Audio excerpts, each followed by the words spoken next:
एक प्रसंग इथला नमूद करू इच्छितो। वास्तविक पाहता वाईमध्ये या अगोदर मी कधी आलेलो नव्हतो। म्हणजे वाईमधून मी गेलेलो आहे, पण वाईमध्ये कधी थांबलेलो नव्हतो किंवा कृष्णाकाठी या ठिकाणी मी कधी आलेलो नाही। परंतु या वसंत व्याख्यानमालेच्या निमित्ताने आज मला इथं येण्याची संधी भेटली आणि आपण सर्वजण या ठिकाणी आलात त्याबद्दल प्रथमतः आयोजकांचे आणि आपले मी आभार मानतो। मुख्य विषय आज आपला जो आहे तो नैतिकता आणि समाज, आजची सद्यस्थिती जी आहे त्याच्यावरती आज आपण मी काही भाष्य करणार आहे।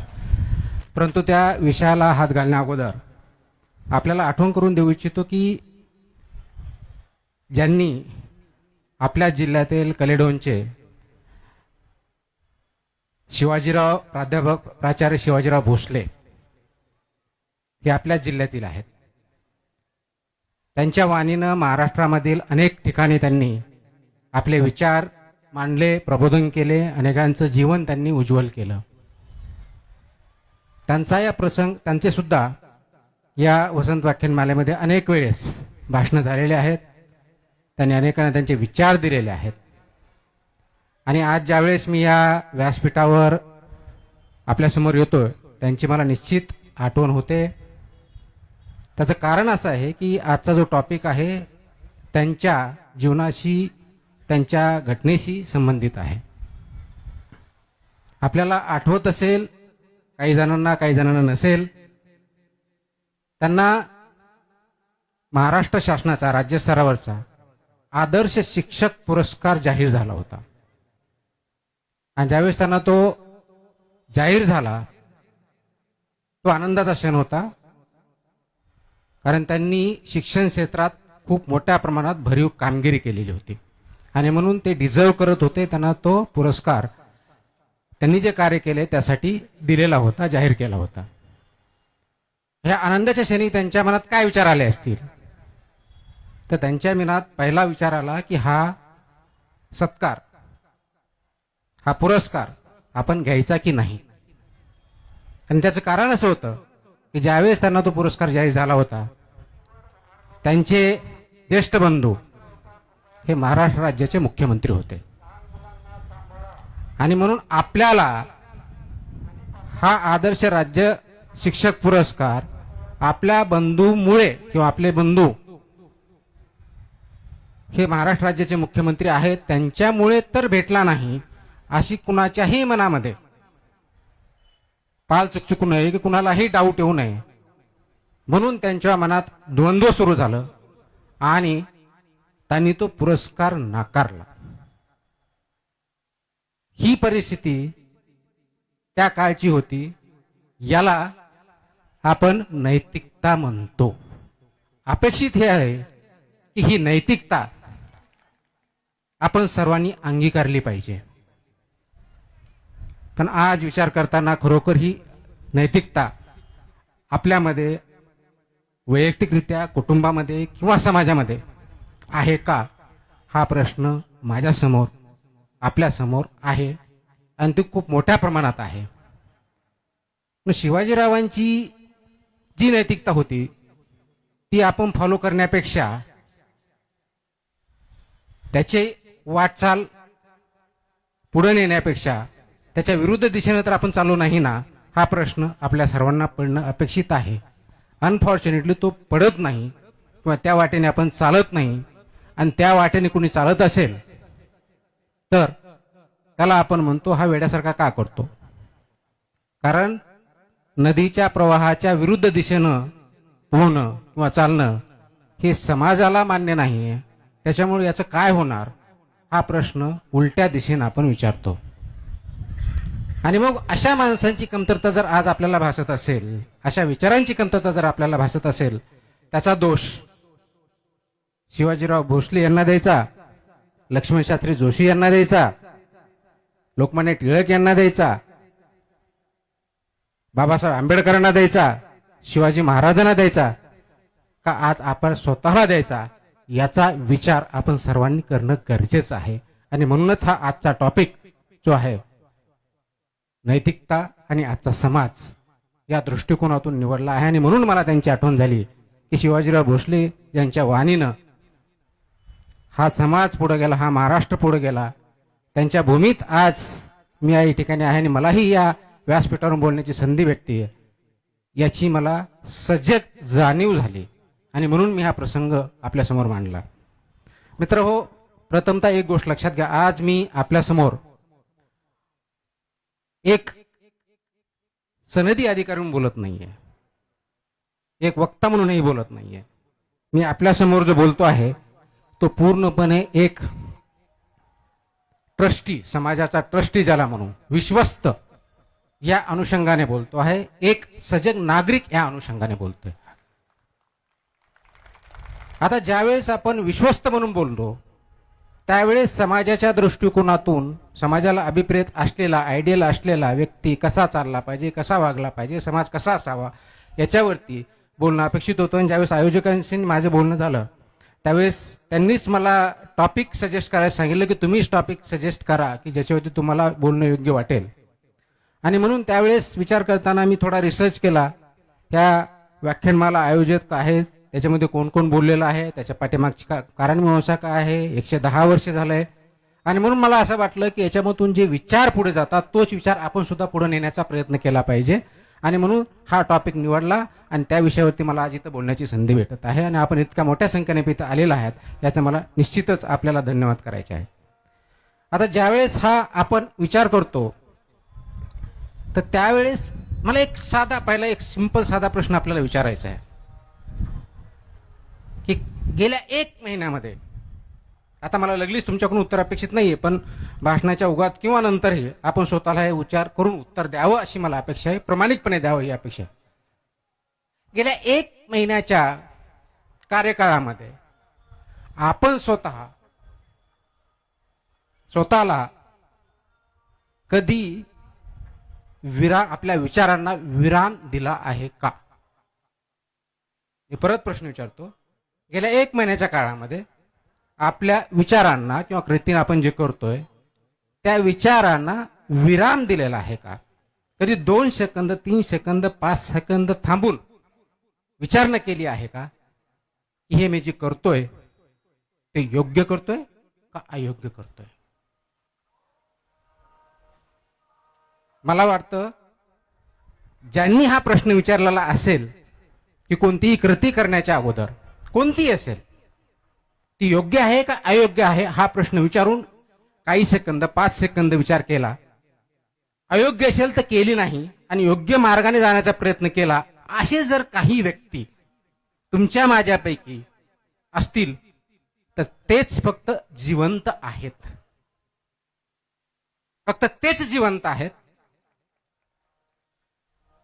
बाकी सगळे ऑलमोस्ट आपण मृत आहोत. फक्त सांगाड्यानं, बॉडीनं आपण जिवंत आहोत हा त्याचा अर्थ होतो. आणि जर असा आपण विराम घेतलेला नसेल तर घाबरू नका. आज आपण इथं फक्त त्याच एका कारणासाठी जमलेलो आहोत, विराम घेण्यासाठी. फक्त प्रामाणिकपणे तो विराम घेण्याचा प्रयत्न आपण केला पाहिजे, दाखवण्यासाठी नाही. आणि विराम कोणता? तर प्रत्येक जी ऍक्शन आहे किंवा प्रत्येक जो थॉट आहे त्याला क्वेश्चन करायचा आहे, प्रश्न करायचा आहे, हे योग्य आहे का? सत्सद विवेक बुद्धी, कॉन्शियस, कोणताही डिस्क्रिमिनेशन न करता ऍब्सोल्युटली न्यूट्रली सत्सद विवेक बुद्धीला बोलायचं आपलं जे काही विचार आहे याचा परिणाम काय होणार आहे, समोरच्यावरती काय होणार आहे, समाजावरती काय होणार आहे, माझ्यावरती काय होणार आहे, माझ्या कुटुंबावरती काय होणार आहे याचा विचार करायचा आहे. आणि म्हणून आज आपण इथं विराम घेण्यासाठी आपण इथं जमलेलो आहोत. आत्मपरीक्षण करणार आहोत की खरोखर आपण जिवंत आहोत का? आपण जे करतोय, बोलतोय ते योग्य आहे की अयोग्य आहे याचा विचार करणार आहे. नैतिकता ही काय फक्त खुंटीला टांगून ठेवायची गोष्ट नाही आहे. मित्रो, माझं नाव तुकाराम आई वडिलांनी ठेवलं. त्यावेळेस तुकाराम नाव येतं, आपल्या समोर काय येतं? इंद्रायणीच्या काठी तुकाराम महाराजांनी आपले कर्जखत ज्या इंद्रायणीच्या पाण्यात बुडवले हा चेहरा आपल्या समोर येतो, संत तुकाराम. की ज्यांनी कर्ज दिले होते, ते व्यवसाय होता त्यांचा, अनेक वर्ष कर्ज केले, कर्ज दिले, कर्ज वसूल केले, चुकीचं होतं का? नाही. अगदी त्यांच्या काळात कर्ज दिले जायले, कर्ज दिल्यामुळं ते वसूल करणं, त्याचा धंदा करणं, पोटपाणी नेणं, आणि हा धंदा चालू राहिला. त्यांच्या वडिलांनी केला, त्यांच्या वडिलांच्या वडिलांनी केला, असे ते स्वतःही केले. पण अशी एक वेळ आली की त्यांना हा प्रश्न पडला, त्यांनी विराम घेतला. हे कर्ज वसूल करतोय, हे योग्य करतोय की अयोग्य करतोय, हा प्रश्नावरती विराम घेतला. त्यावेळच्या परिस्थितीनुसार कर्ज दिल्यानंतर कर्ज वसूल करणं, किंवा आजच्या डेटला सुद्धा बँका कर्ज दिल्यानंतर कर्ज वसूल करण्यानंतर, किंवा आपण दिलेला पैसा वसूल करण्यामध्ये नॉर्मल प्रश्नाचं उत्तर काय? योग्य. चुकीचं काही नाही. स्टँडर्ड प्रोटोकॉल आपण जे म्हणतो, SOP, स्टँडर्ड ऑपरेटिंग प्रोसिजर, तीच आहे. त्याच्यात चुकीचं काय? एक्झॅक्टली याच प्रश्नावरती, याच विचारावरती त्यांनी काय केलं? तर स्वतःला पॉज दिला, विराम घेतला, आणि उत्तर त्यांना आलं, आपण जे करतोय कदाचित लिगली बरोबर असेल, नैतिक दृष्ट्या ते अयोग्य आहे. कारण त्यांनी काय बघितलं, तर कागदावरच्या कर्ज खतापेक्षा त्याच्या पाठीमागची जी माणसं आहेत, मनुष्य आहेत, त्यांचं जीवन जास्त महत्वाचं आहे. आणि म्हणून त्यांनी उचलले ते कर्ज खत आणि इंद्रायणीमध्ये बुडवून टाकले, जेणेकरून त्यांना कधीही त्रास होणार नाही, त्यांना जे योग्य जीवन जगता येईल त्यासाठी मी मदत करू शकू. याला म्हणतात विचारांना पॉज देणं, याला म्हणतात थांबणं, विचार करणं आणि नैतिकतेच्या दृष्टिकोनातून निर्णय घेणं. तो फक्त स्टँडर्ड आहे म्हणून नाहीये, तर राईट म्हणून, योग्य की अयोग्य, फक्त लिगल नव्हे, या दृष्टिकोनातून त्यांनी हा निर्णय घेतला. आणि म्हणून आज आपण त्यांना त्यांचं म्हणणं काय होतं? त्यांचं म्हणणं हेच होतं, जे काय रंजले गांजले त्याची पुढे देवतेची जाणावा, हे ज्यावेळेस त्यांनी म्हटलं, म्हणजे आणि नुसतं फक्त म्हटलं नाही. आज आपण घराघरात काही आरती करत असू, काही पोथीपुराण करत असू, मंत्र म्हणत असू, आणखी जे काही करत असू, आचरणात आणतो का? हा महत्वाचा आहे. त्यांनी फक्त ते बोलले नाही, त्यांनी ते केलं, म्हणून ते संत झाले, म्हणून त्यांचे विचार कुठपर्यंत आले. परंतु त्यांची फक्त आपण जयंती साजरी करायची, पुण्यतिथी साजरी करायची, त्याचे अभंग म्हणायचे, फक्त म्हणायचे, करायचं काही नाही, चालायचं काही नाही, याला नैतिकता म्हणत नाहीत, याला नैतिकता म्हणत नाहीत. ह्या आपल्या विचाराशी प्रातारणा झालेली असते. आणि म्हणून त्याच्यावरती न राहता त्यांनी हा विचार मांडला, आणि सर्वांना जे का रंजले गांजले त्याशी मनीषी आपुले, तोची देव जाणावा, त्याच्यामध्ये देव बघितला, त्या दृष्टिकोनातून ते वागले, फक्त बोलले नाही. त्या तुकाराम महाराजांच्या नावावरती माझ्या आई वडिलांनी माझं नाव तुकाराम ठेवलं. मला दररोज हा प्रश्न पडतो, आज ह्या नावाला मी न्याय देत आहे का? अनेक वर्षे, एव्हरी डे, फक्त शासकीय सेवेत आल्यापासून नव्हे, त्यापासून तर जास्त झालं, कारण जबाबदारी, भूमिका बदलली, ती फक्त वैयक्तिक न राहता ती एक सार्वजनिक झाली. आणि म्हणून मला हे प्रश्न पडत गेले, वाढत गेले. त्याच्यावरती मी विराम देत गेलो. विराम देऊन मला जे करणं शक्य आहे ते करत राहिलो, करत आहे. परंतु मला हा नेहमी प्रश्न पडतो की मी या तुकाराम या नावाला न्याय देत आहे का, न्याय देऊ शकतो का? माझा आपल्याला एवढाच प्रश्न आहे, आपण, तुम्ही, मी, सर्व आपले नातेवाईक, मित्र, माणुसकीला न्याय देत आहात का? हा प्रश्न आपण स्वतःला विचारायचा आहे. आणि जर आपण माणुसकीला न्याय देत नसू तर आपण माणूस म्हणून अयोग्य आहोत, माणूस म्हणून आपण जिवंत नाही आहेत. आणि म्हणून आपल्याला ह्या विचारांना, या कृतींना विराम देण्याची गरज आहे, सिंहावलोकन करण्याची गरज आहे, आणि त्याच्यातून आपल्याला पुढे जाण्याची गरज आहे. मित्र हो, आज आपण IT च्या युगात राहतो. खूप मोठ्या प्रमाणावरती आपण आपल्या जीवनामध्ये अनेक म्हणतो की मी नियमानुसार चालतो, माझी नैतिकता आहे. मला आपल्याला सर्वांना एकच प्रश्न विचारायचा आहे, खरोखरच आज आपण दैनंदिन जीवनामध्ये आपल्या स्वतःच्या नैतिकतेनं वागतो का नैतिकतेनं वागण्याचा आव आणतो? हा प्रश्न खूप गंभीर आहे. तो थिअरॉटिकल नाही आहे, तो प्रॅक्टिकल डे टू डे लाईफच्या संबंधित आहे. आणि नैतिकतेचा आव आणण्याचा आपण प्रयत्न करतो किंवा नैतिकता दाखवण्याचा आपण जो प्रयत्न करतो तो थांबला पाहिजे आणि नैतिकता ऍक्च्युअली प्रॅक्टिस केली पाहिजे, ते वागलं पाहिजे, त्याप्रमाणे पुढे गेलं पाहिजे. तर आणि तरच आपण या समाजाला, स्वतःला, कुटुंबाला पुढे नेऊ शकतो. अन्यथा ही नैतिकता फक्त खुंटीला टांगलेल्या पिशवीसारखी किंवा भिंतीवरती रंगवलेल्या मणीसारखी एवढीच आतापर्यंत राहिलेली. त्याला शोपीस नैतिक म्हणतात, शोबाजी म्हणतो, शोपीस राहिलेली आहे. मनी आपल्याला वाचायला मस्त आवडतात, दररोज वाचतो, कुंटीला टांगलेल्या फक्त वाचण्यापुरत्या. आणि मुलांना सांगायचे ते पाठ कर, आणि पाठ केल्यानंतर पुढं काय माहित नाही. परीक्षेत आलं तर त्याचं उत्तर दे. इथं बरेच काही विद्यार्थी आहेत, स्पर्धा परीक्षा कुणी करत असेल, कुणी 11वी-12वीला असेल, कुणी ग्रॅज्युएशन करत असेल. म्हणी त्याचा अर्थ, त्याचा वाक्प्रचार आपण पाठ करतो. म्हणी पाठ करण्यासाठी नसतात, त्याच्यातला विचार अंगीकारण्यासाठी असतात. ह्या ज्या म्हणी आहेत, हे जे विचार आहेत, हे जे आपण शोपीस म्हणून ठेवलेले आहेत, ते पहिले शोपीस बाजूला काढून ठेवा. हे दाखवण्यासाठी करू नका. ही शोपीस मोरॅलिटी झाली, ही शोपीस नैतिकता झाली. नैतिकता शोपीससाठी नसते, ती अंगीकारण्यासाठी असते, त्याच्याकडे वाटचाल करण्यासाठी असते. म्हणून त्या दृष्टिकोनातून आपण जर वाटचाल केली नाही तर मला वाटत नाही आपल्याला स्वतःला माणूस म्हणून घेण्याचा किंवा नैतिकता म्हणून घेण्याचा अधिकार नाही. आपल्यासारखे दांभिक दुसरे कुणी असू शकत नाहीत.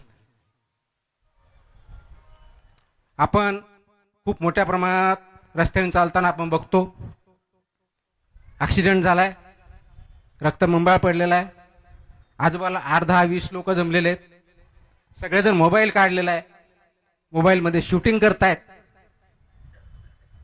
शूटिंग कशासाठी करतात तर व्हॉट्सअपवरती, फेसबुकवरती, याच्यावरती लाईक्स वाढवण्यासाठी. याच्यातला कुणी अँब्युलन्सला फोन करून त्याला अँब्युलन्समधून हॉस्पिटलला नेत नाही किंवा ट्रीटमेंट करण्यासाठी प्रयत्न करत नाही. मात्र व्हिडिओ सगळ्यांकडे आहेत, आणि व्हिडिओ आहेत ते लाईक्स वाढवण्यासाठी, जीव वाचवण्यासाठी नाही.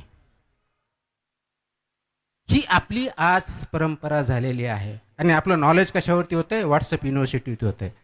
फॉरवर्ड आला, पुढे चाललो, कुणीतरी पाठवला, पुढे चाललो, त्याचा अर्थ माहित नाही, काय त्याचा मतितार्थ माहित नाही, पुढे पाठवून काय करणार त्याचा ऑब्जेक्टिव्ह माहित नाही. अशा प्रकारचं आपलं जीवन चाललं असेल तर आपण दुसऱ्या कोणत्याही इतर प्राण्यापेक्षा वेगळे प्राणी नाहीत.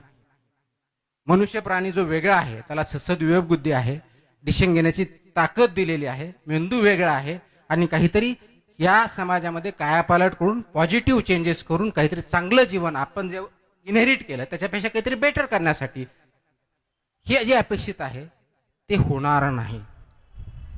मग आपण म्हणतो हे जे व्यक्ती आहेत, ह्या अनेक कारणामुळे आपल्यामध्ये हे वाईट प्रवृत्ती वाढलेली आहे. मित्र हो, ही वाईट प्रवृत्ती माणसामध्ये नाही आहे. मुळामध्ये माणूस मुळात वाईट नसतो. जन्माला आला त्यावेळेस वाईट किंवा चांगलं त्याला काहीही माहीत नसतं. ते आपण शिकवतो किंवा तो समाजात शिकतो. समाज ज्या प्रकारे चालतो किंवा इतर व्यक्ती चालतात, कुटुंब चालतात, त्या पावलावर पाऊल जाण्याचा तो प्रयत्न करत असतो. म्हणून आपल्याला त्याचा जो चांगुलपणा आहे त्याला वाढवायचा आहे. म्हणजेच नैतिकता. चांगुलपणा म्हणजे परत आणखी मटेरियलिस्टिक कन्सेप्ट नाही. नैतिकता, नैतिक हा खूप मोठा कन्सेप्ट आहे. समाजामधली आपण म्हणतो नैतिकता ढासच चाललेली आहे. समाजामध्ये नैतिकता आहे ते तुम्ही वापरत नाही आहात. तुम्हाला ती नकोशी झाली आहे, तुम्ही ती खुंटीला बांधून ठेवलेली, भिंतीवर ठेवलेली आहे. ते अंगीकारली तुम्ही तर तुमचे मुलं वापरतील, तुमचे नातेवाईक, तुमचे मित्र वापरतील, ऑटोमॅटिक आजूबाजूचे वापरतील आणि पुढे जाईल. म्हणून तुम्ही जर रस्त्याने भरधाव जाताय, तिथे ऍक्सिडेंट झालाय, मला त्याच्याशी काय घेणं, मी पुढे चाललो, तर तुमचा ज्यावेळेस ऍक्सिडेंट होईल त्यावेळेस तीच वेळ येणार आहे. यालाच नैतिकता म्हणतात, त्याला वेगळं काही म्हणत नाही. म्हणून त्या माणूस वाईट नाहीये, तो अविचारी आहे. म्हणजे काय आहे? त्याला विचार शून्यता असं म्हणतात. आज प्रश्न असा झालेला आहे की आपण विचार करणं थांबवलेलं आहे, आपल्याला विचारच करता येत नाही. आणि ही विचार शून्यता याच्यावरती आपल्याला कटाक्षानं काम करायचं आहे. विचार शून्यवरती जर काम केलं तर निश्चितच आपण चांगला समाज घडू शकतो, चांगले विचार आणू शकतो, ते आचरणात आणायला लावू शकतो. जस्ट उदाहरण म्हणून आपल्या दूध, आपण आता नदीकाठी आहोत, नदीमध्ये पाणी वाहत आहे, पाण्यामध्ये काही माणसं आहेत असं गृहीत धरा की ते मासे आहेत आणि ते पोहत आहेत. त्यांना जे योग्य दिशा वाटते, वरती जात आहेत, बाजूला जात आहेत, खाली जात आहेत, उड्या मारतायत, ते जिवंत आहेत. कन्सिडर करा की ते माणसं आहेत आणि त्याच पाण्यामध्ये काही झाडाचे, झुडपांचे ओंडके त्याच्यावरती तरंगत आहेत. वाळलेलं लाकूड असेल, इतर कचरा आलेला असेल तर त्याच्यावरती तरंगत आहे. तुम्ही दोघांमधला फरक बघितला का कधी? जे मासे आहेत, ज्याला आपण माणसं म्हणू समाजाच्या दृष्टिकोनातून, त्याला जी योग्य दिशा वाटते तिकडे जातो, त्याला वरती जाऊ वाटलं तर वरती जातो, ज्याला जिकडे अन्न भेटतंय, त्याला ऑक्सिजन जिकडे ते भेटतोय, जिकडे स्वच्छ पाणी तिकडे जाण्याचा प्रयत्न करतोय, ज्याला उड्या मारायच्या उड्या मारतोय. हे माणसं. ओंडक्याची काय परिस्थिती आहे किंवा कचऱ्याची काय परिस्थिती आहे? लाट उजवीकडे आली, उजवीकडे गेला. लाट डावीकडे आली, डावीकडे गेला. लाट खालती गेली, खाली गेला. लाट मोठी आली, बाहेर पडला. हा कचरा किंवा ओंडका त्याच्यावरचा आहे. याला आज आपली परिस्थिती त्या ओंडक्यासाठी झालेली आहे, समाजाची झालेली आहे. आपण मासे म्हणून जगत नाही, तो पाण्यावरती तरंगणारा कचरा किंवा ओंडका आपण झालेलो आहोत. त्या समाजामध्ये आपण कधी हे प्रश्न विचारणार आहोत का? कारण त्या ओंडक्याला ना दिशा आहे, ना ध्येय आहे,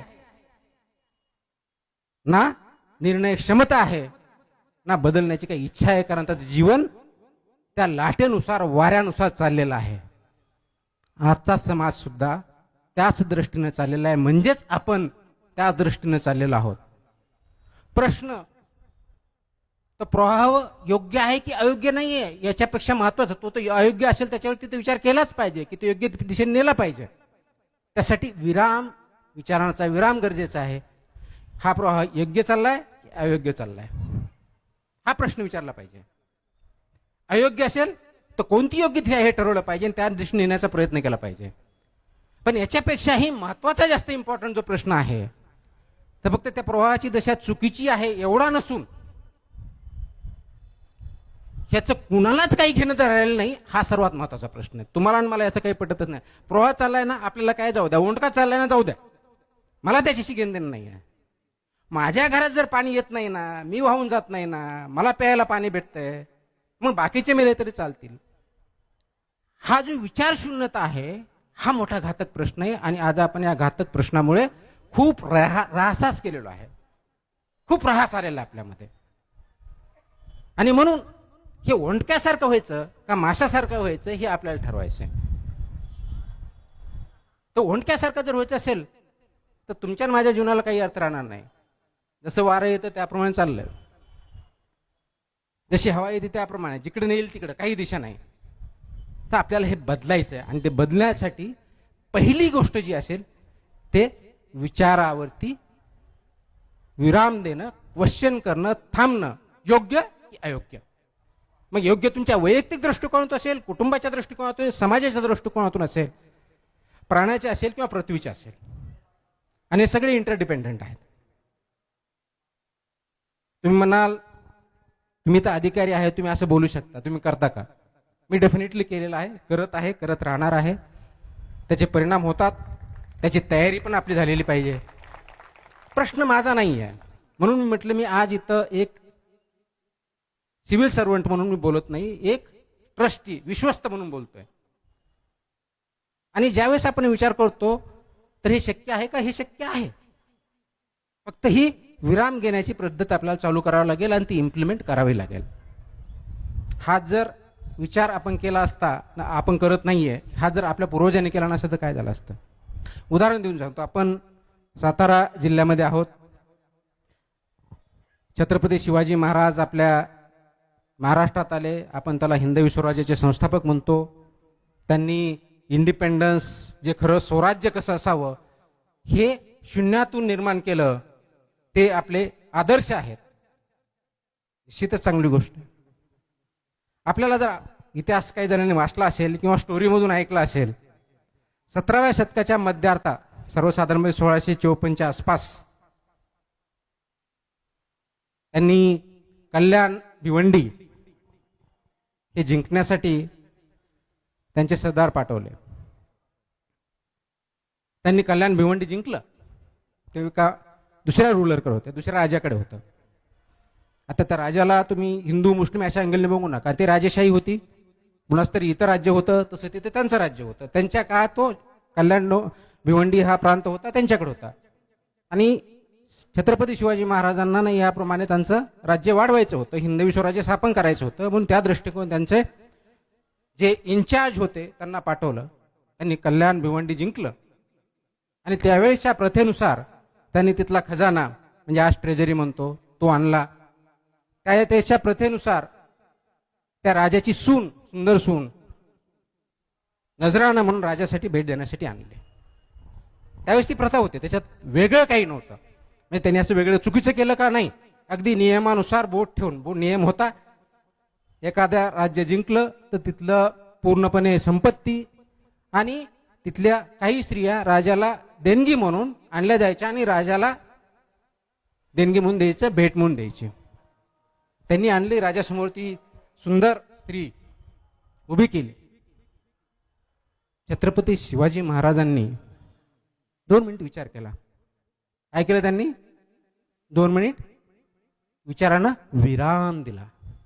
मी जे मगापासून सांगण्याचा प्रयत्न की विराम म्हणजे काय, विराम केला. हे योग्य की अयोग्य? नियमानुसार योग्य होतं. त्यावेळेस तीच प्रथा होती, प्रत्येक राजा तसंच वागत होता. म्हणून त्यांनी काही केलं असं तर वेगळं काही नाहीये, चुकीचं तर काही नाहीये. पण त्यांनी तसं नाही केलं. त्यांनी तो विराम दिला आणि स्वतःला प्रश्न विचारला, हे जे करतोय ते योग्य करतोय की अयोग्य करतोय? आणि त्यांना ते अयोग्य वाटलं. आणि त्याच्यानंतर ते बोलले. काय बोलले? अशीच असती माता आमची सुंदर रूपवती, अशीच असती माता आमची सुंदर रूपवती, आम्हीही झालो असतो. नाही कुणाला माहिती? वदले छत्रपती. काय वडले? आम्ही झालो असतो, सुंदर झालो असतो, वदले छत्रपती. हा विराम झाला. त्या काळातली जी प्रथा होती त्याला त्यांनी चॅलेंज केलं, हे चुकीचं आहे, अयोग्य आहे, हे मी करणार नाही. प्रत्येक परस्त्री ही माते समान हा तिथून संदेश दिला. याला म्हणतात विराम, याला म्हणतात क्वेश्चन करणं आणि याच्यातून येते नैतिकता. याला म्हणतात न्याय. आणि फक्त न्याय याच्यावरती नाहीये. त्यांनी काय केलं? त्या स्त्रीला सगळ्यांना सांगून साडी चोळी करून त्यांच्या घरी पाठवलं. सैन्याच्यानी अगदी पूर्णपणे रिस्पेक्ट देऊन त्यांना वापस पाठवलं. आणि एवढंच न करता त्यांची खरी कॉन्ट्रीब्युशन जर कुठं असेल तर याच्या पुढे राहिलं की कोणत्याही परस्त्रीला इथून पुढे माते समानच ट्रीटमेंट दिले पाहिजे. मी नव्हे, माझ्या सैन्यानी माझ्या राज्यामध्ये अशाच प्रकारे वागलं पाहिजे. हा त्यांचा संदेश होता. त्यांच्या एका कृतीतून, एका वाणीतून ते शक्य झालं. आणि फक्त तेवढं न करता त्याच्या पुढची त्यांनी स्टेप घेतली. माझ्या दृष्टीने ती सर्वात महत्वाची स्टेप होती की त्यांनी तो नियम बनवला.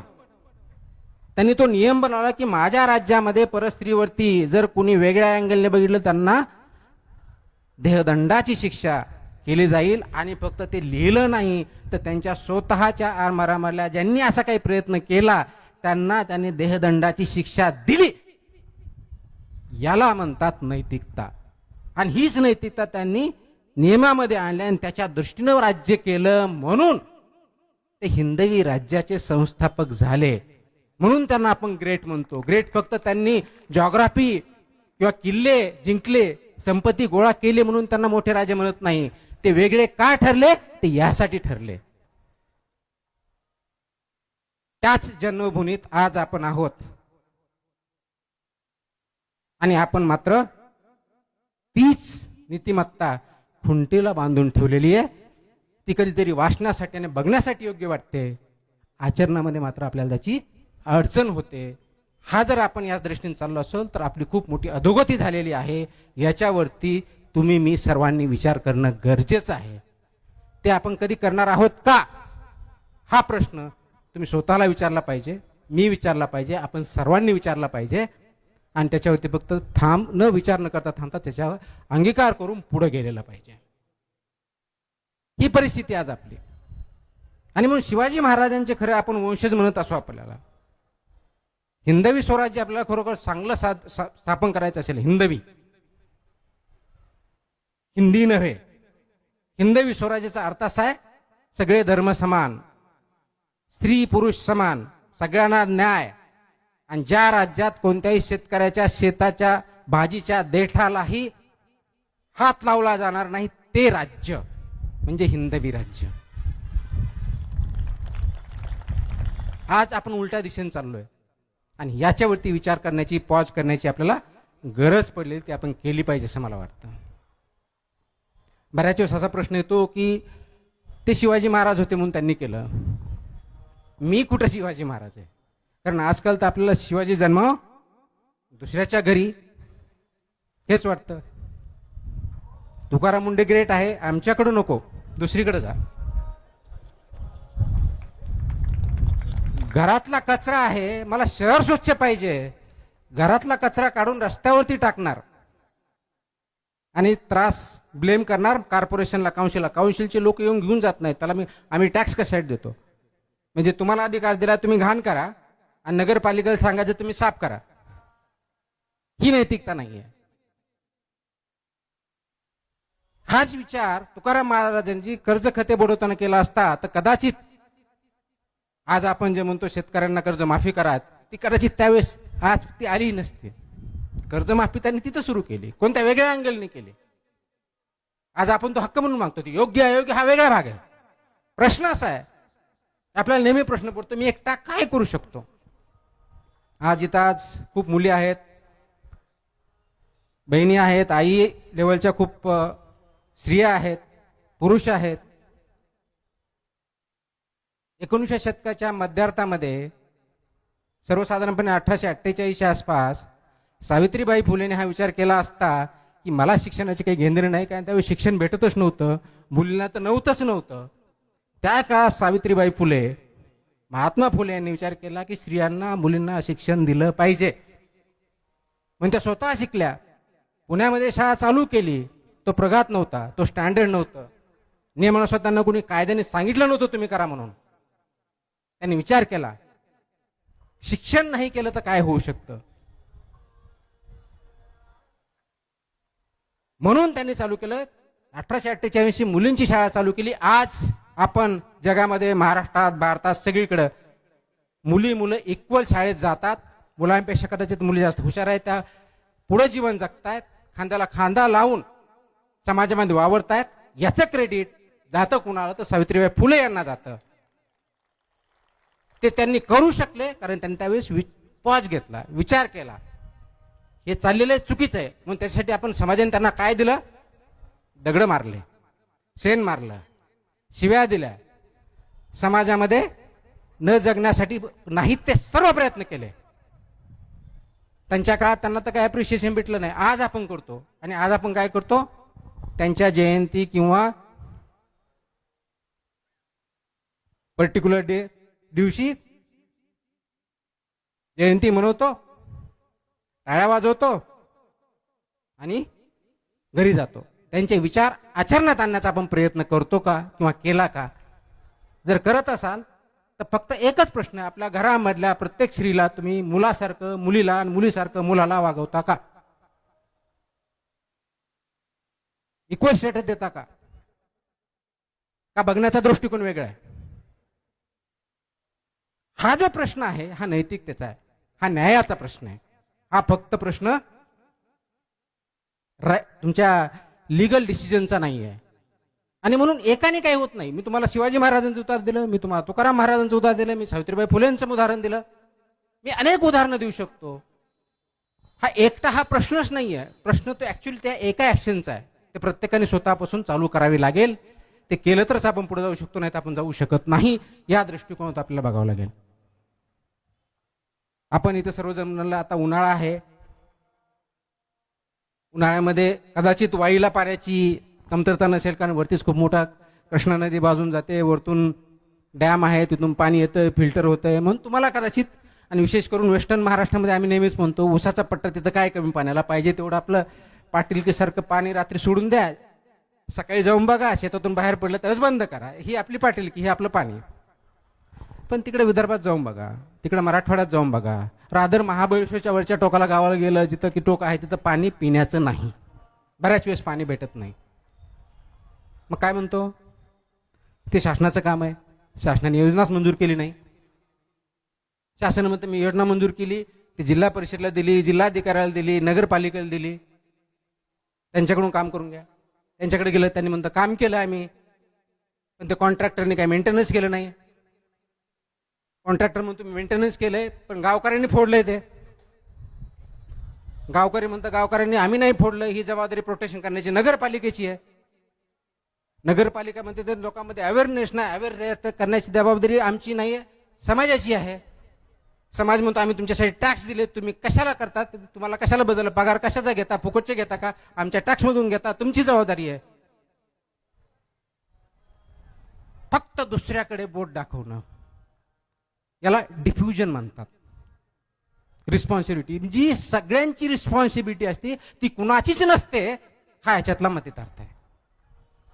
एकापेक्षा जास्त व्यक्तींची जबाबदारी म्हणजे ती कुणाचीच नाही, या दृष्टीने आपण वागत असतो.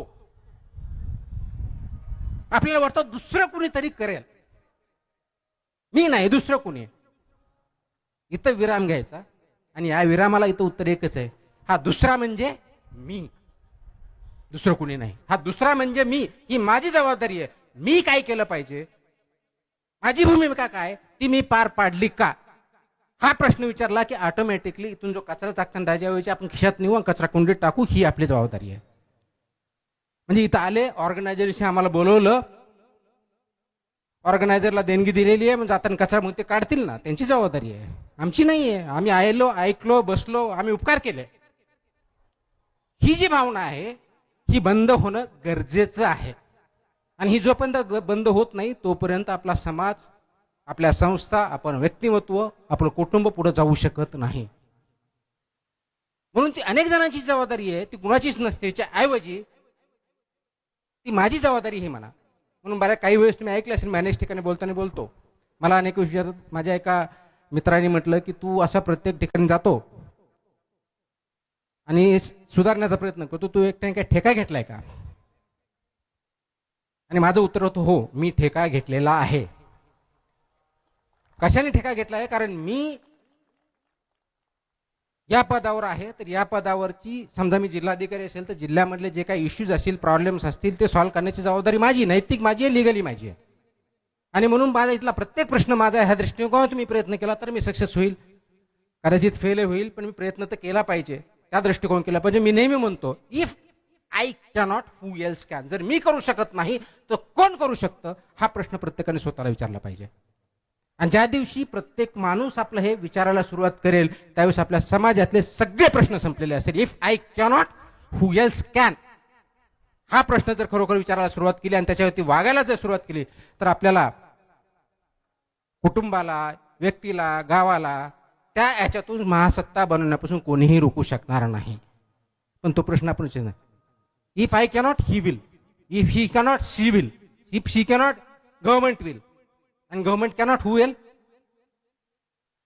बाहेरचे देश येऊन करणार आहेत का दुसऱ्या ग्रहाहून कुणी येऊन आपल्यासाठी करणार आहे. नो, हे प्रॉब्लेम जर आपण क्रिएट केलेत ते सॉल्व्ह करण्याची जबाबदारी सुद्धा आपलीच आहे. आणि म्हणून if I cannot who else can, याचं उत्तर एवढंच आहे, ते मी स्वतःची जबाबदारी, फक्त जबाबदारी न राहता माझी भूमिका काय आहे ती जर पार पाडली तर त्याला नैतिकता म्हणतात. आणि त्याच्यातून नैतिक कुटुंब, नैतिक व्यक्ती, नैतिक कुटुंब, नैतिक समाज तयार होईल. आणि अशी जर नैतिकता समाज झाली तर आपण जे म्हणतोय की आपली घसरण झाली, आपण चुकीच्या पद्धतीने चाललोय, ते चुकीच्या पद्धतीने जाणं आपण थांबू आणि योग्य दिशेनं वाटचाल करून आपण पुढे काम करू शकू. तुम्ही म्हणाल असं मी काय केलं, आम्ही एक उदाहरण देऊ शकतो, बाकीच्यांचे देऊ शकतो, समाजामध्ये अनेक उदाहरणं आहेत. मी जसं सांगितलं, संतांचे सांगितले, शिवाजी महाराजांचं सांगितलं, सावित्रीबाई फुलेंचं सांगितलं. आपल्याला एक उदाहरण देतो. आपल्याला माहिती आहे, आपण मी सोलापूरला जिल्हाधिकारी म्हणून होतो आणि त्यावेळेस माझ्याकडे पंढरपूर मंदिराचा अध्यक्षपदाचाही कार्यकाळ एक 5-6 महिन्यासाठी होता आणि माझ्याकडे हा कार्यकाळ एक्झॅक्टली आषाढी वारीच्या 1 महिना अगोदर आला. जनरली जुलै महिन्यामध्ये आषाढी वारी, आपल्याला माहिती आहे आषाढी वारी 4 वाऱ्यापैकी सर्वात मोठी वारी असते. 10-15 लाख लोक महाराष्ट्राच्याच नव्हे भारताच्या अनेक राज्यातून येतात, दर्शनासाठी येतात, पायी पायी येतात, 3-3, 4-4 आठवडे चालत येतात, अनवाणी येतात.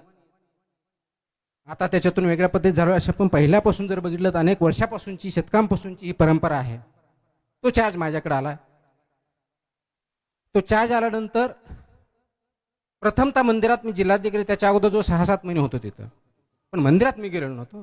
चार्ज आल्यानंतर मंदिरात गेलो, कारण जर मी त्या अध्यक्ष झालोय तर तिथलं माझं मॅनेजमेंट व्यवस्थित झालं पाहिजे हा उद्देश होता, आणि विशेष करून वारी व्यवस्थित झाली पाहिजे हा माझा उद्देश होता.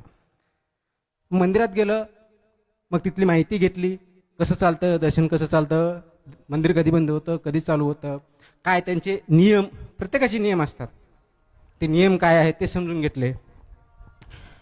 आणि मला हे सांगितलं मी रात्री मंदिर कधी बंद करतात, त्यांनी सांगितलं 11 वाजता आम्ही बंद करतो. उघडता किती? उघडता 6-7च्या आसपास उघडतो, सगळ्या पूजा होऊन मग दर्शनासाठी उघडं करतो 6-7च्या आसपास. 4 वाजता उघडतो, पण पूजा असते वगैरे वगैरे, साफसफाई असते वगैरे. मी परत प्रश्न विचारला की समजा 11 वाजता रांगेत किंवा इथं काही भक्त असतील तर त्यांचं काय? 11 वाजता आम्ही बंद करतो, दुसऱ्या दिवशी सकाळी ते थांबतात, दुसऱ्या दिवशी सकाळी दर्शन घेतात आणि जातात. मी म्हटलं असं का? तर त्याने सांगितलं देवाला, विठोबाला, रुक्मिणीला जे देव आहे त्यांना आरामाची गरज असते, त्या आरामाचा तो वेळ असतो त्याच्यामुळे करतो. म्हणलं भक्तांचं काय? ते कुठून तरी दूर आलेले आहेत, ते दर्शनासाठी आलेले आहेत, दर्शन ते रांगेत थांबलेले आहेत आणि फक्त तुमच्या दृष्टिकोनातून तो वेळ झालेला आहे म्हणून त्यांना तुम्ही रात्रभर थांबा म्हणता, दुसऱ्या दिवशी सकाळी घेऊन दर्शन घेऊन ते जातील असं म्हणता. तर असं काही आहे का की जर त्याला आपण देव मानू, दैवत मानू, ज्यांच्या दर्शनासाठी त्यांनी असं सांगितलंय का की 11 वाजता जर झाले, माझी झोपण्याची वेळ झालेली आहे, तर दरवाजा बंद करा, माझे भक्त रांगेत असते तरी चालतील पण मी घरी झोपेल, असं देवाने सांगितलेलं आहे का? याच्यावरती त्यांच्याकडे काही उत्तर नव्हतं. म्हणून निर्णय घेतला. मी हे सांगितलं एक तर दर्शन 24 तास चालू राहील, पण तुमचा जर नियम असेल, तुमची प्रथा आहे की आराम भेटला पाहिजे, त्याचा रिस्पेक्ट करून शेवटचा भाविक जोपर्यंत तिथं आहे तोपर्यंत मंदिर उघडं राहील आणि दर्शन घेतल्यानंतरच बंद होईल, हा मी नियम तिथं केला. काय केलं? विराम. हे चालू आहे ते योग्य की अयोग्य? फक्त एवढाच प्रश्न, 5 सेकंद. आणि मला ते अयोग्य वाटलं. का वाटलं? ज्या देवाच्या दर्शनासाठी तो माणूस कुठून तरी चालत येतोय, प्रवास करून येतोय, तो तिथं आलाय आणि फक्त काही 5 मिनिटं, 10 मिनिटं, अर्धा तास उशीर झालाय किंवा तुमची वेळ झाली आहे म्हणून तुम्ही त्यांना वापस पाठवणार किंवा रात्रभर थांबणार. रात्रभर थांबण्यासाठी त्याला निवारा शोधावा लागणार, त्याचे पैसे खर्च करणार. हे देवाला अपेक्षित आहे? जर तुम्ही देव मानता, दैवत मानता, मंदिर मानता, जे काय मानता, याला अपेक्षित आहे का? माझ्या दृष्टिकोन ते अपेक्षित नाहीये. त्याला खूप विरोध झाला. हे चुकीचे, प्रथांच्या विरुद्ध आहे, नियमांच्या विरुद्ध आहे, यांना काही कळत नाही वगैरे वगैरे वगैरे बरंच काय झालं. पण मी माझा स्टँड बदलला नाही आणि त्यानंतर अनेक दिवस तीच प्रथा चालू होती की रात्री जोपर्यंत शेवटचा भाविक असेल तोपर्यंत मंदिर उघडं राहणार. त्याच्यामुळे भाविकांना फायदा झाला. आणि तशाच परिस्थितीने ज्यावेळेस मग आषाढी वारी झाली त्यावेळेस सुद्धा VIP दर्शन बंद करण्याचा निर्णय असेल किंवा कोणत्याही प्रकारच्या मध्ये ब्रेक न करण्याचा निर्णय असेल किंवा पूजा अगदी ते ज्यावेळेस ऍक्च्युअली दर्शन आषाढी वारीला 5 वाजता चालू व्हायचे ते 2:30 वाजता चालू करण्याचा निर्णय असेल, असे अनेक निर्णय मी त्या काळात घेतले. फक्त एका गोष्टीमुळं, विराम. योग्य की अयोग्य? या गोष्टीचा मला त्रास झाला का हा तुम्ही प्रश्न मानता असेल? त्रास डेफिनेटली होणार. कारण जो फ्लो आहे, जो फोर्स आहे, जो पाणी वाहत आहे तो योग्य दिशेला वाहत नसेल, तिथं थांबणं, ते अयोग्य म्हणणं, ते प्रवाहाच्या विरुद्ध थांबणं इटसेल्फ इज चॅलेंजिंग. आणि ते थांबणंच महत्वाचं असतं. मग तिथं कुठे जायचं विचार करून त्यानं केलं पाहिजे.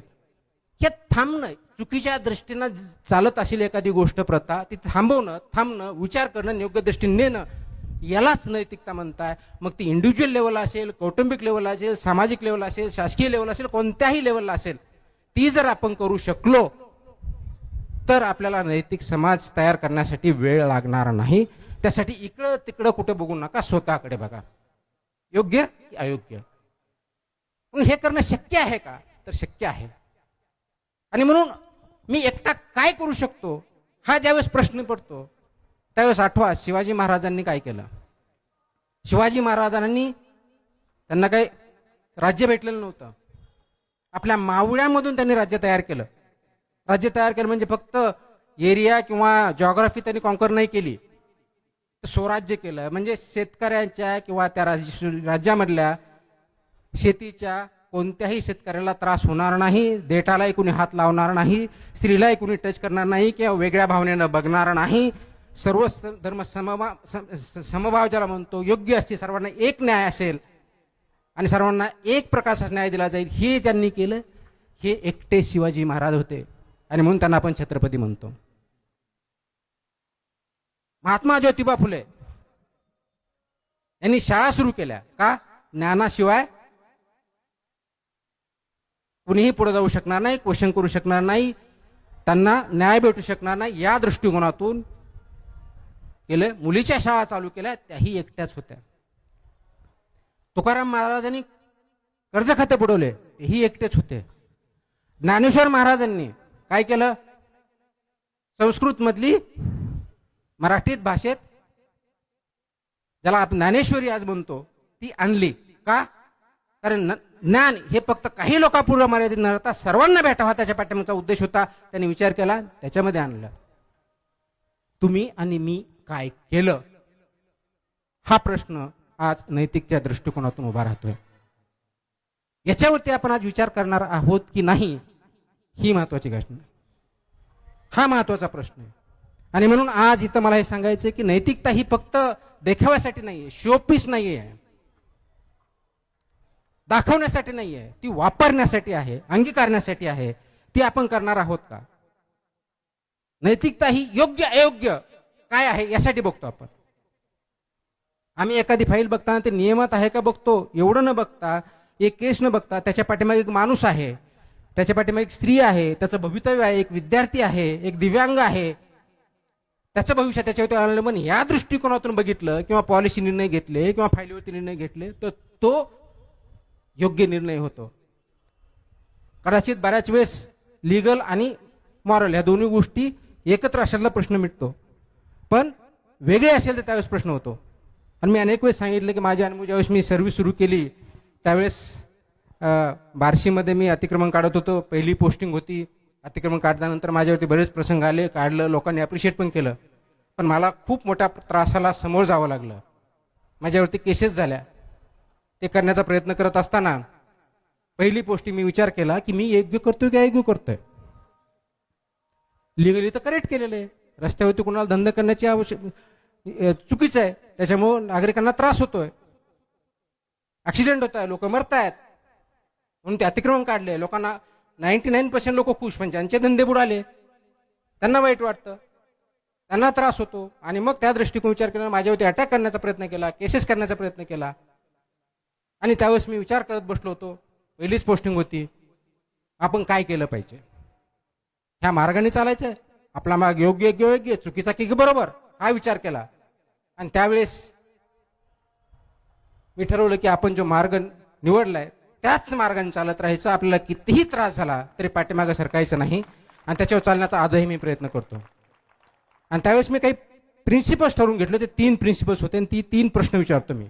अशी ज्या वेळेस मला अडचणी येतात आणि अनेक येतात त्यावेळेस मी प्रश्न विचारतो, जे करतोय ते लिगली करेक्ट आहे का नाही आहे. ते तर पाहिजे, कारण ज्यावेळेस खालच्या स्तरावरती अधिकारी म्हणून काम करतात, नियमाच्या बाहेर जाता येत नाही. पॉलिसी मेकिंग करताना नियम कसा बनवायचा त्यावेळेस तो विचार केला पाहिजे, तो तर पाहिजे. दुसरा प्रश्न विचारला पाहिजे की ते नैतिक आहे की अनैतिक आहे, तो निर्णय नैतिक आहे की अनैतिक आहे, हा दुसरा प्रश्न विचारायचा. आणि तिसरा प्रश्न विचारायचा,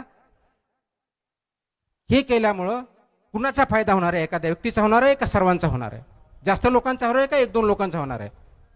आणि ह्या 3 प्रश्नाचे उत्तर जर हो पॉझिटिव्ह असतील तर तो निर्णय मी बिनधास्तपणे घेतो. त्याचे परिणाम मला काहीही भोगावे लागले तर त्याचप्रमाणे आज चाललेलो आहे. हे जर तुमच्या माझ्यासारखा एका गावातला एक माणूस करू शकतो तर तुम्ही डेफिनेटली करू शकता. डेफिनेटली करू शकता. प्रत्येक जण करू शकतो. फक्त गरज आहे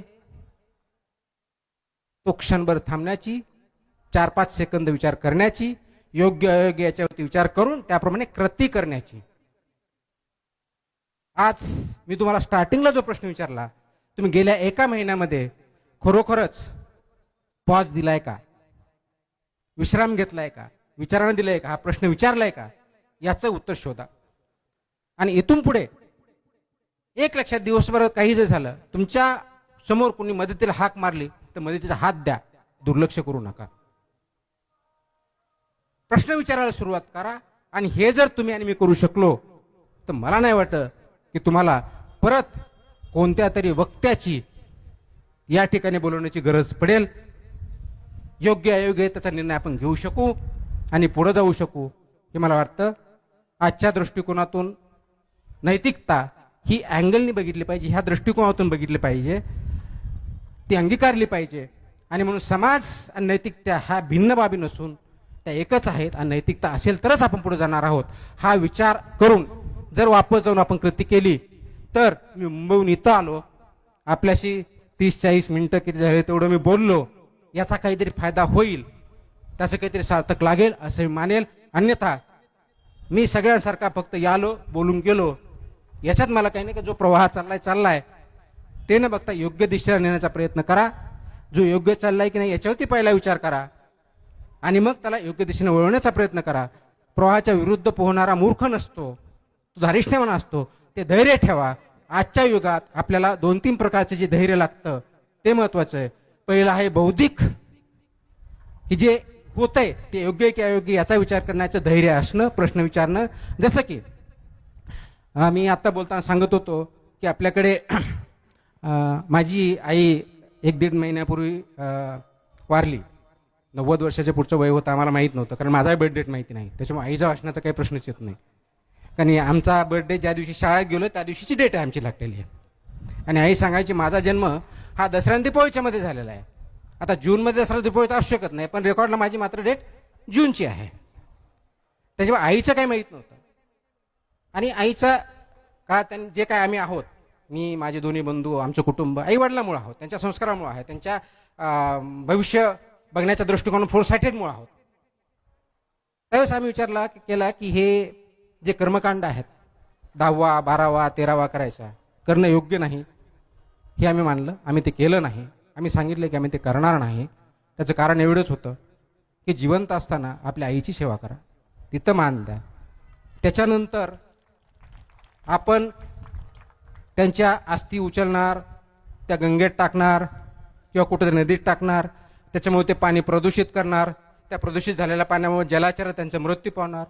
म्हणजे तुमच्या एका ॲक्शनमुळं तुमचा क्लायमेट जो आहे, एन्व्हायरमेंट आहे, ते पोल्यूट होणार, कोणाला तरी डेथ येणार. हे योग्य?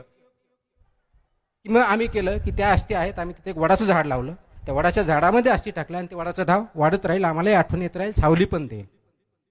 म्हणजे आजच्या डेटला क्लायमेटच्या बाबतीत आपण जे बोलतो की एवढी हीट वाढली, पाऊस व्यवस्थित येत नाही, याची ऍक्शन सोपी आहे. प्रत्येकाने एका माणसाच्या पाठीमागे एक झाड जर मोठं लावलं तर एका वर्षात 150 कोटी झाडं होतील आपले. मग काय म्हणणार, नाही आम्ही शासनाने 33 कोटी घ्या, 33,000 कोटी घ्या. शासन याच्यामध्ये समाज आहे, तुम्हाला आणि मला गरज आहे. स्वतः फक्त आपल्या कुटुंबात 5 माणसं आहेत, 5 झाडं दरवर्षी लावायची, बाकी काहीच करायचं नाही. कुठं लावायची? घरासमोर लावा, अंगणात लावा, शेतावर लावा, रोडच्या बाजूला लावा, भरपूर जागा, काही प्रॉब्लेम नाही. घाटाच्या बाजूला लावा, हे घाट आहेत, कधी काळी इथं झाडं होती? विचारा आपल्या पूर्वजांना. आता काय विचार करा. त्यावेळेस कदाचित उन्हाळ्यामध्ये त्या झाडाखाली लोक झोपत असतील, बघत असतील, पाणी पित असतील. आज तुम्ही झोपू शकता का इथं?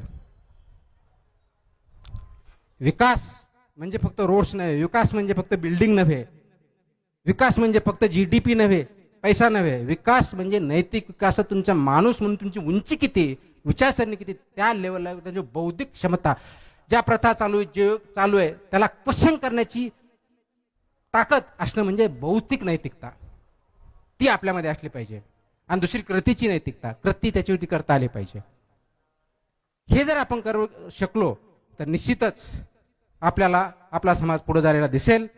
मला वाटतं ह्या वसंत व्याख्यानमालामध्ये आतापर्यंत जे जे मोठे वक्ते, अगदी लक्ष्मण शास्त्री जोशीपासून ती प्राचार्य शिवाजीराव भोसले या इतर वक्ते असतील, असाच प्रकारचा न्यायसंगत विचारपूर्वक त्यांनी विचार दिलेले आहेत.